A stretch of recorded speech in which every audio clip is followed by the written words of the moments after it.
to convert the collection into a stream, and then we call dot for each method. This is the method which you need to use whenever you want to iterate over a collection using the streams API. So we call the dot for each method, again follow the same lambda construct where this is each of the element, y represents each of the element here, and then I write the code which is supposed to be executed for each element. So in this case, I want to just print every element. That is my requirement when I'm iterating over this particular collection. So I can just put this arrow here. Let me put just spaces here to make it more legible.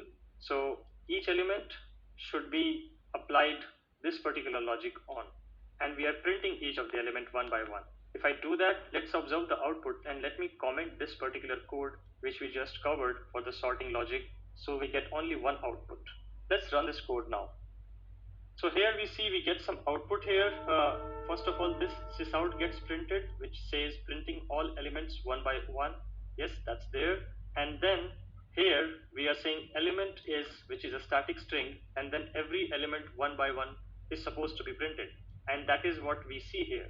We get all the elements one by one.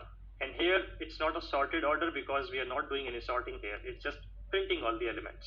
So this is how you can use the for each method to iterate over any collection in a single line of code instead of writing all of that code. Now you might be wondering, what if I have to do more than just printing the element? What is it is a multiple lines of code which I have to run for each element? How do I do that? It's pretty straightforward. You just put curly braces here in the starting and in the end of the code block inside the for each method, and let me just put an enter here just to make it more readable.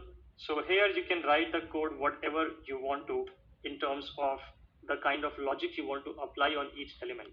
So once you have put this curly braces, you can write as many lines of logic as required inside this code, inside this curly braces block, and this code is going to be executed for each of the element one by one. If you have just one line of code, you do not need to and you should not put the curly braces. If it's just one line of code, just drop this curly braces completely, remove the semicolon as well along with the curly braces, and this is how you will run a single line of code. But if you have a multiple lines of code which is required to be run for each of the element, then you put the curly braces, and then you follow the normal Java construct, which is to end every statement with a semicolon, the usual Java programming code basically, which can go inside the curly braces. So that's how you can use for each for any simple and complex iteration logic which you want to apply on a particular program. And this is all I want to cover in today's session. So we talked about how we can use the dot sorted method to sort a particular collection, and we also had a look at how we can use the streams API for each method to iterate over the collections. In the next session, we are going to talk about a very interesting method of the streams API and a very popular one, which is called the reduce functionality. Let's get started with using the reduce functionality in the streams API. Before we go to the implementation of the reduce functionality, let us understand why do we need it and how the constructs of the reduce functionality work. So let's understand first about the requirement. Why do we need it? So imagine a requirement where you have a list of numbers and you are asked to calculate the sum of all the elements inside the list. A very straightforward requirement that you have a collection and you are asked to calculate the sum of all the elements of the collection. Now, if you do not use the streams API, you can go ahead and very well write a complex for each logic or an enhanced for loop logic to basically run that code and write the logic where you pick one element or all the elements one by one and keep adding them to the new element. But we can do the same kind of thing by using the reduce method.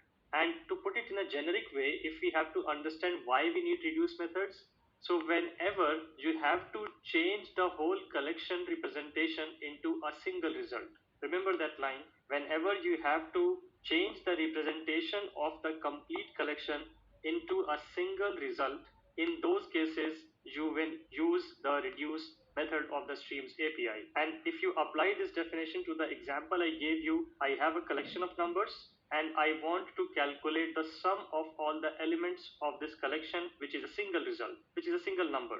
So yes, my example does apply correctly to the generic definition of the reduce method. So remember this generic definition. This will help you understand when to use the reduce method in your program. So how does the reduce method work? You can see I have shown you an example of the syntax of the reduce method, and it looks a bit complex here. So let's try to understand what is happening here. To understand the functionality of the reduce method, we have to understand three terms, which are identity, accumulator, and a combiner.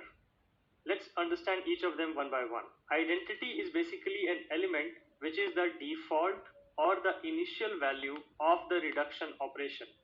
This value will be used if the stream itself is empty, or it will be used as the first value of the result which you want to get out eventually. So in this case, if I have to summate all the elements of a collection, the initial value can be set as 0, and that is the first thing which you have to pass inside the reduce method.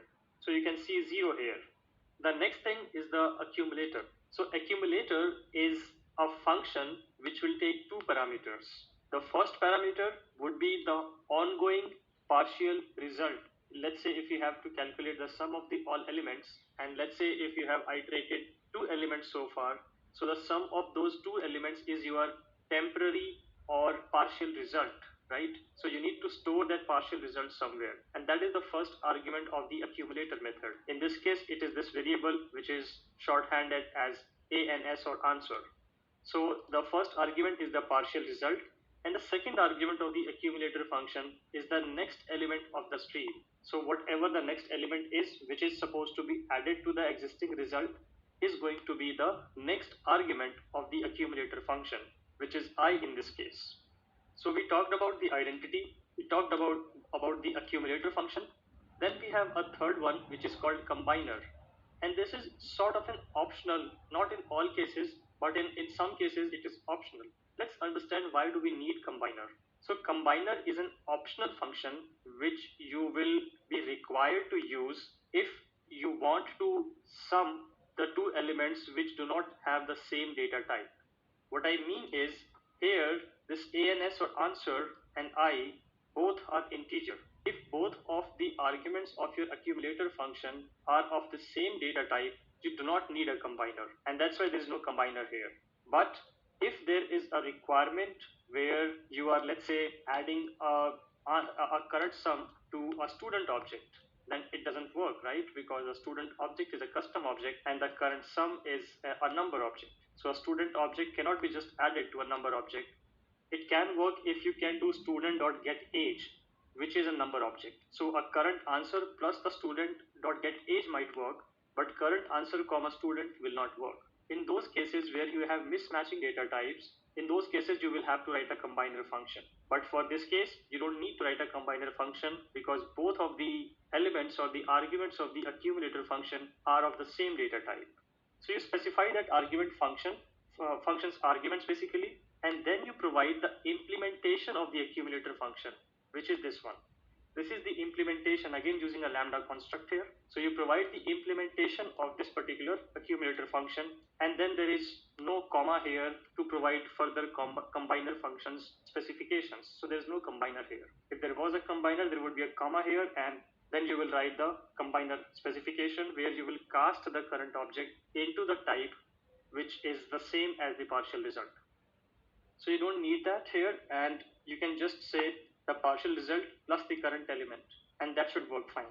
So this is how you will write the reduce logic, and if you have written this logic correctly, then it should automatically just summate all the elements one by one and produce a single result. And remember, I'm using the numbers list here, which is written here in the very beginning, where I have 4 elements to it, which are 10, 20, 30, and 40. So if the reduce operation works fine with my intended objective, then 40 plus 30, which is 70, plus 20 is 90, plus 10 is 100. So I should get the 100 as the final result of this reduce operation. You will also notice that after this particular method, you don't need to call any collector method or any collect method at all. The reason is because this particular function itself will return a single result, which we can store in the desired variable. So now let's try to run this particular example and see the output. So right click, run as Java application, and I get the result as 100, which is coming from this particular sysout where I'm printing the sum. So yes, this is working as per our expectation, where it basically created the sum of all the elements of this particular collection. So remember, when you will use the reduce operation, remember the generic definition. Whenever you have to convert the whole collection into a single result, that would be the use case where you will use the reduce operation. That's one thing. Remember the identity operators definition. Remember how the accumulator function works, and also remember when to use the combiner function. A reminder of when to use the combiner function is whenever you have these two arguments of different data types. That would be the use case where you would need to write a combiner function. It is also used if you have to write parallel streams. But parallel streams is an advanced concept which we are not covering in this particular tutorial. But if you want to learn about the whole parallel stream concept, do check out the API talks for that, and you can also have a look at some examples from the Java tutorial official website itself. And that's all I want to cover in today's session. In the next session, we are going to talk about the access modifier